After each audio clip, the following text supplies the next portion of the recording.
Welcome to another edition of The Public Interest. My name is David Granger, and on this series of programs, we examine matters of interest to Guyanese at home and in the diaspora. And in particular, today, we would like to deal with something that is important to all of us, maybe important to future generations as well. This concerned events during August, and we need to set the record straight. The Romans have an injunction, which more or less goes like this, that, do not speak ill of the dead. Of course, in Latin, it is expressed differently. But we're not speaking about a person, we're speaking about a system, we're speaking about a form of government which brought a lot of distress to this country for a long period, and we're still feeling the impacts of that. And I refer to the form as one of paranoid politics, and especially in the field of public security. The paranoid politics peaked during the PPP administration between 1992 to 2015. There was an abnormal accumulation of authority in the hands of a single self-described governmentalist and so-called public servant. And because of this accumulation of administrative authority, we should examine the fact that if a person has so much responsibility or so much authority, the person should bear responsibility for the consequences as well. And that is where we are, that how it came to be that one person had so much authority and could escape the consequences of that, the exercise of that authority. When a person describes himself as a governmentalist, I'm sure a lot of Guyanese simply ignored it, but actually it is a very important political concept. When you call yourself a governmentalist, it's not just a man who works in government, it's a person who has certain beliefs and behavior. And governmentalism is the theory and tendency to extend the sphere and degree of central government activity. Now, the PPP is a Leninist party, not a Marxist party, it's a Leninist party. Marxism is about economics. Leninism is about politics, political control. And the PPP embraced a form of exclusionary governance. In this instance, excessive administrative authority was concentrated in the hands of a single person. And that person held the position of head of the presidential secretariat, secretary to the cabinet, secretary to the defense board, chairman of the National Insurance Scheme, chairman of the Civil Defense Commission, chairman of the Joint Intelligence Committee, secretary to the National Drug Law Enforcement Committee, and he also had responsibility for managing the Environmental Protection Agency's wildlife trade. This came later. And as the public knows, he also became the chief spokesman on practically every aspect of governmental activity. That's a huge responsibility. And you can see that it was difficult for one person to bear that responsibility without some strain, without some stresses. But when we speak of governmentalism, I apologize for being a little theoretical here.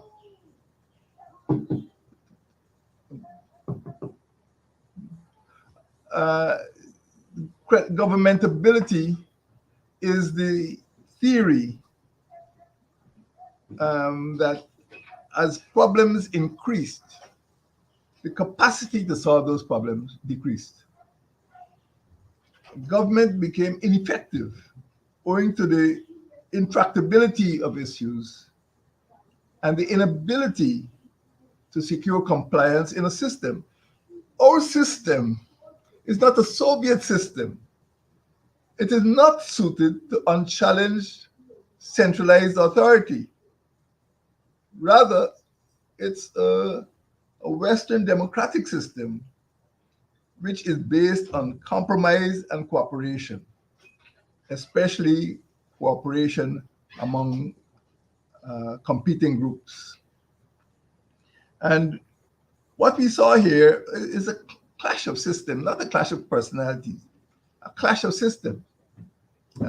This country cannot be run in a dictatorial manner, in an autocratic manner. All of the institutions are geared for consensus, compromise. The People's Progressive Party is a Leninist party, not a Marxist party. It's a Leninist party. It's based on certain precepts of democratic centralism. And during this period, the PPP held office in this country, held executive authority, exercised executive authority in this country. But something happened in 1999 and 2000 that with the departure of the previous president, the president who assumed office was actually a graduate of the People's Friendship University of Russia, which used to be called Patrice Lumumba University. Now, when you study for 7 years in Russia, you must have absorbed some of the political culture and the social practices of that country. And after 2001 general region elections, we saw a gradual removal of the so-called civic component, and persons who had also studied in the People's Friendship University of Russia started to play a more prominent role in the government. So the civic component was gradually reduced, well, sometimes suddenly, not so gradually, but what I can call the Muscovite component was gradually elevated. So we had a change. We saw a change in the PPP. So people who were trained in this so-called Leninist way of thinking started to become dominant. And that is what we're talking about, governmentalists. These are people who do not believe necessarily in compromise and consultation. That is a major issue when we're speaking about public security, especially after 2001, after the general regional elections. This brings us now to the problem of public security. Round about this time, violence broke out in this country. It took a deep turn because it developed an organized character. And those of you who were around at that time would remember the shooting of a wanted man, not a criminal, he was not a convict. The shooting of a wanted man who came out of a hotel with his hands up and he was just gunned down. And again, the defense force at that time mobilized anti-tank weapons. It's the first time I've seen that anti-tank weapon deployed in an urban area, which blasted the hotel. It was burned down. And of course, the man was killed. And at that time, one television station was actually able to capture the killing live.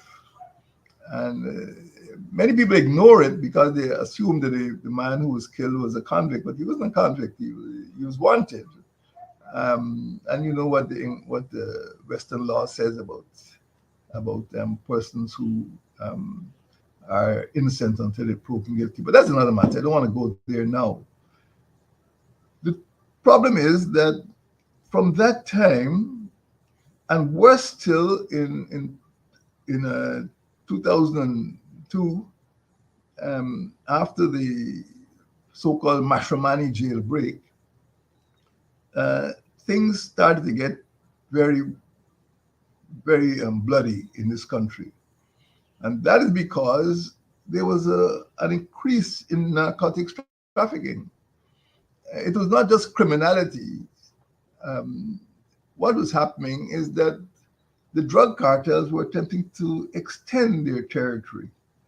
And in this period between roughly 2001 and 2009, let's call it a decade, it was a decade of death. It was the most intense period of criminal violence since independence. And about 1,431 persons, by my calculation, were murdered. More people than any other time in our history. And of course, nearly 2 dozen policemen were killed. So it is not a time we could ignore. I call it the Troubles, but I don't know what other people call it. But it was a very difficult time for the entire country. But what was happening?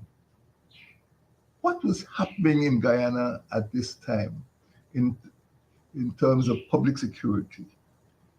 And did the Troubles have an impact on the safety of citizens and the security of the state? What we saw is that the GDF, the Guyana Defense Force, was demoralized by the interdiction of its deputy chief of staff and the purging of 6 other colonels. This is called the Night of the Long Knives in the GDF. And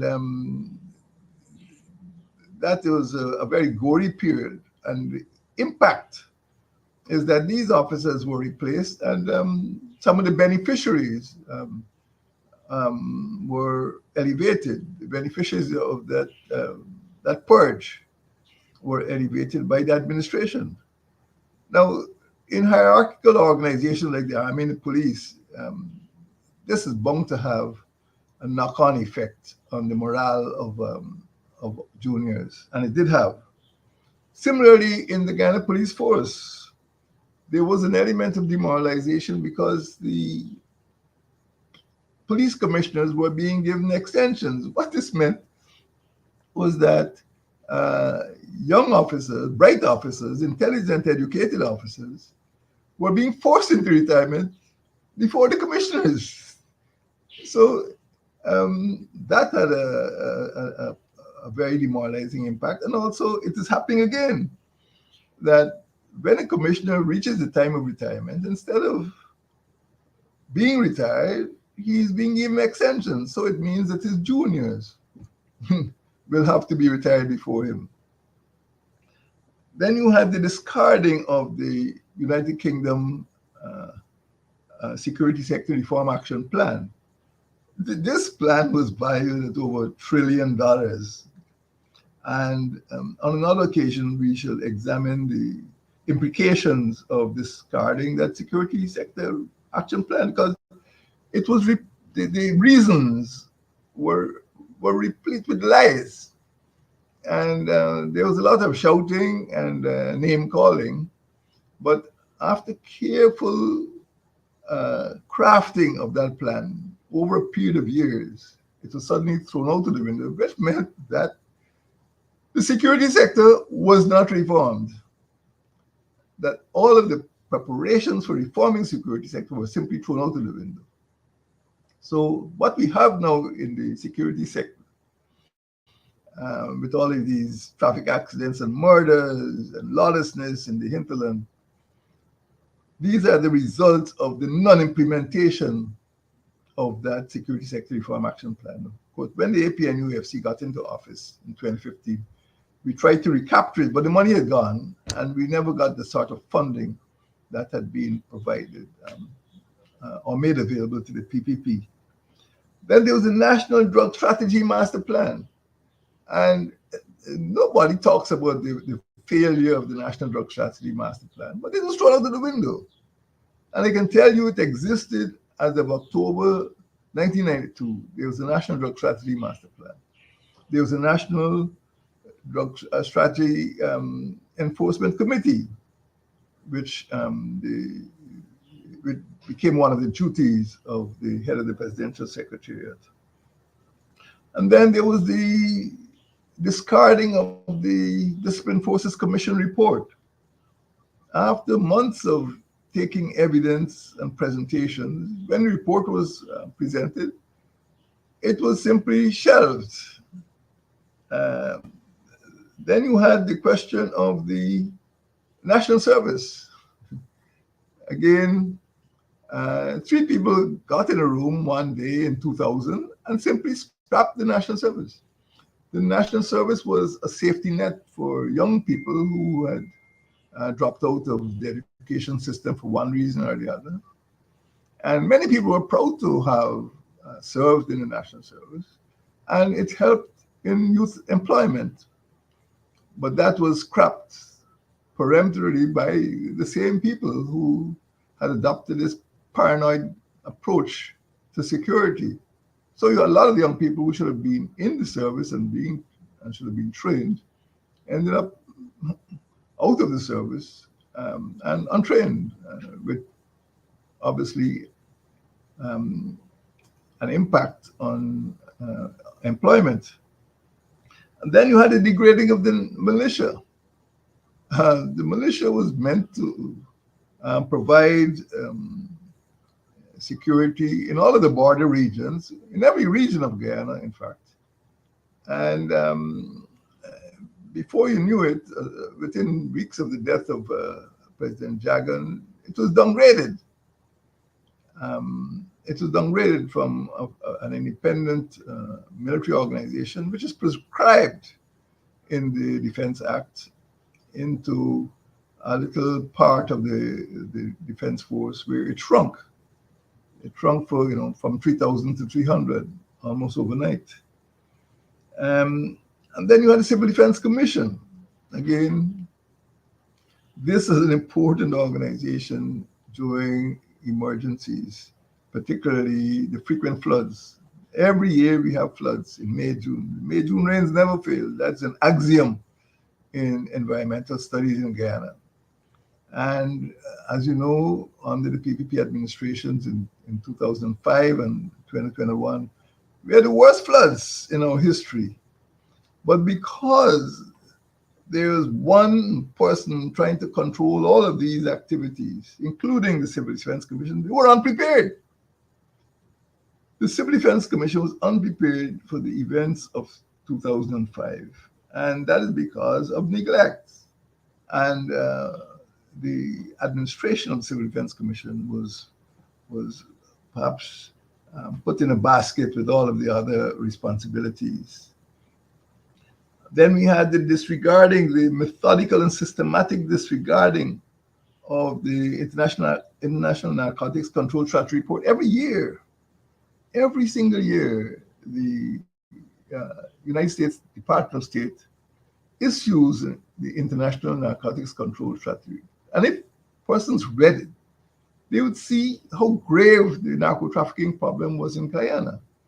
And when you read from year to year, it's almost as if there's no change, because during this period, the period of the troubles between 2001 to 2009, narco trafficking was rampant. And it is quite clear that narco traffickers were walking about the streets of Georgetown, driving the streets of Georgetown, and even subverting the loyalty of some members of the police force. And as was announced at one press conference, there was a drug gang warfare in progress. A drug gang warfare in progress. How can that be ignored? That it is not a one-sided story, and you can't blame a few GDF officers for that. There was a drug gang warfare taking place. And those are the words that were used at the press conference by the head of the presidential secretariat. He also used words like phantom gang, doing killing. And he was sure that that phantom gang, or those phantom gangs, were the work of criminals who were not the escapees from the Georgetown jail.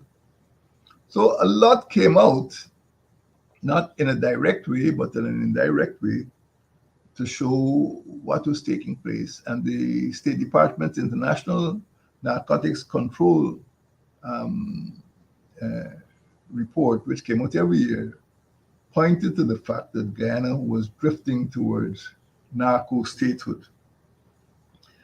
And then you had an attempt by the United States Agency for International Development to introduce a LEAD program, LEAD, Leadership and Democracy Project, LEAD.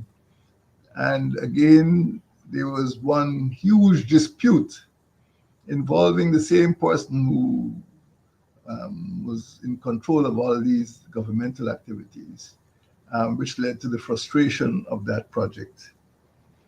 And then you had the National Insurance Scheme. Every year, there's an actuarial report or a review, and the actuarial review pointed to certain issues which needed to be rectified. But apart from ignoring those reviews, the NIS, under its chairman, created further problems by investing funds imprudently in CLICO and the Bobby's Bridge. So the benefits that should have been coming to the contributors, ordinary working people, went in fact into unwise investments. It was a scandal.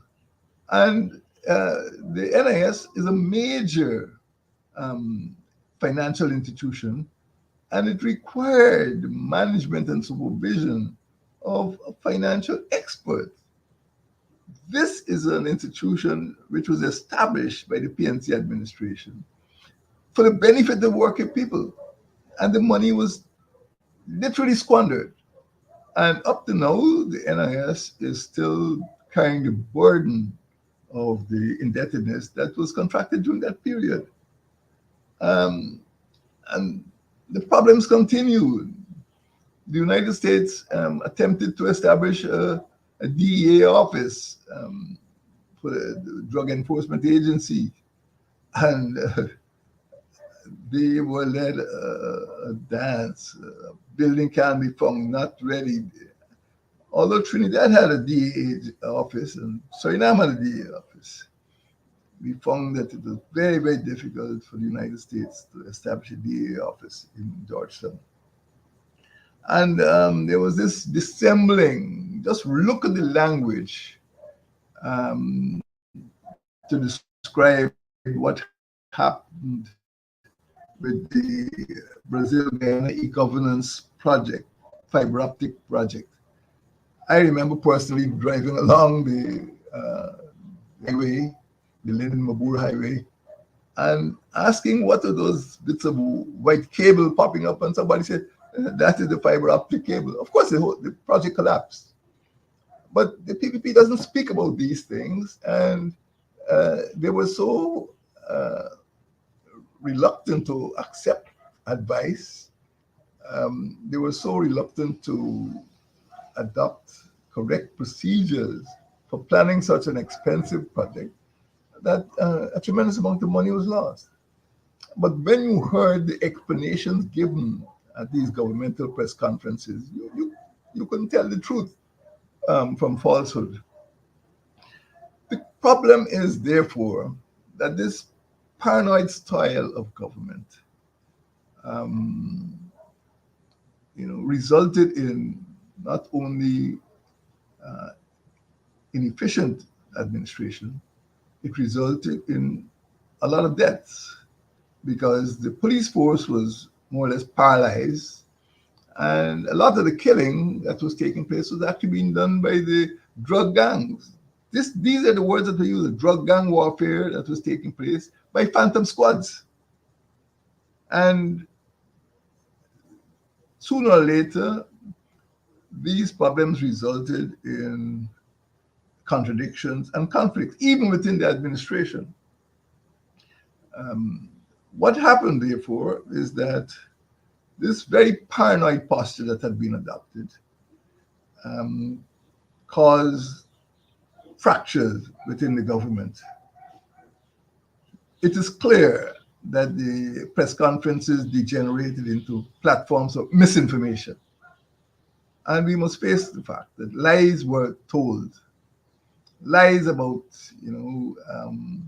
the possession of spy equipment, lies about evidence about drug lords, were told with a straight face, as if they were telling the truth. Sadly, while that party was lying, people were dying. People were dying on the streets. And eventually, I believe that the pressure of evidence uh, had an impact. And the head of the presidential secretariat at the time is known to have made 3 requests to be relieved of responsibilities. After the NIS fiasco, he asked to withdraw and he was told no. After the flooding fiasco, he asked to withdraw from the Civil Defense Commission. He was told no after the 2005 floods. And even thereafter, they had to find someone to blame the municipality, blame Hydromet. But floods happen every year. And the administration, because of the paranoid style, refused to accept criticisms and make the changes that were necessary. And Guyana suffered, particularly the coastal villages. And after the collapse of the Security Sector Reform Action Plan, and the British were obliged to withdraw that trillion-dollar program, again he asked to be relieved and said no. So when we hear these tributes, you can see that he was being made a scapegoat for the mismanagement of other people in that system because of this paranoid style of management. And it became unbearable, in my view. I'm not a psychologist or a psychiatrist, but the fact that the man should ask to be relieved of responsibilities 3 times and be told 3 times no meant that the administration at that time still had use for him. And he's not allowed to go. Literally, he worked himself to death. My friends, it is not to say that the administration was without blame. All the time, the United States Embassy was dispatching cables to the United States Department of State. One of the cables stated, and this, of course, was exposed in WikiLeaks, and I quote that the HPS, I'm quoting from the cable, is known to have intervened and ordered the release and return of equipment. That equipment, and you can Google it yourself, is Cellular Protocol Analyzer Model CSM 7806, manufactured by Smith Myers. The United States ambassador is writing home to say that the head of the presidential secretariat is known to have intervened and ordered the release and return of the equipment. So when a journalist goes to a press conference to hear that we don't know anything about that equipment, it's a lie. It's a lie. And there's no other way to describe it. And of course, at that time, a lot of words were flung into the political arena. Western foreign envoys were described as who made criticisms of the PPP administration feats of folly. You couldn't beat the man for words, playing with words. Feats of folly. And the United Kingdom High Commissioner was described as terribly dishonorable. The U.S. ambassador was described as a meddler. Now, that's no way to conduct international relations. It might have entertained a few people in Rob Street, but it was very damaging to Guyana's reputation and to Guyana's public security. We now arrive, my friends, at the question, how could public security be preserved in a country like Guyana? the type of political governance that we saw after 2000, particularly after GRE 2001, indicated that the doors had been closed to consensus and to cooperative, any form of inclusionary democracy. The extreme control of institutions distorted management, particularly management of the security sector, which had deadly consequences for our citizens. Effective government should have ensured the prevention of serious crime through improved intelligence. And that improved intelligence should be based on a structure and persons who are trained in intelligence collection or information collection and intelligence processing have to be experts in the field. It is not something we taught at medical school, not something we learn in nephrology. Intelligence is a highly specialized field. So if you are to set about protecting the victims of crime or preventing serious crimes and protecting the victims and vulnerable people, you need trained persons, you need expertise.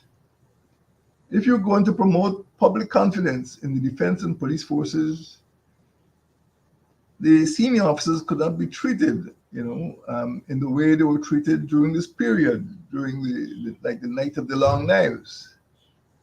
And if you're going to ensure the safety of the Guyanese people, you need to promulgate measures, and those measures were incorporated in programs like the Security Sector Reform Action Plan, the National Drug Strategy Plan, these were not done. So we had a period which was dominated not only by certain types of personalities, but also by a certain philosophy, which prevented the emergence of enlightened public security policies. And without those measures, without the adoption of those measures, the capability of the Guyana Defense Force and the Guyana Police Force to ensure human safety and to provide good governance for everyone was seriously impaired. A lot of damage was done, and I think Guyanese should take a second look at what was being said during August about the people responsible for that damage. It was not a brilliant period of our history. It's a period which has had an impact on the lives of Guyanese still living today, and it's a period which we have to study carefully to ensure that we don't make those same mistakes again.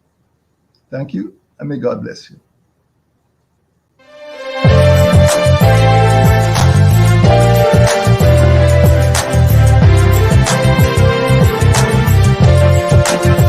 Let us cooperate for the young. Let us cooperate for our land. Let us resolve to fight together. See we do it right together. Can we do it? Yes, we can. Each man must do his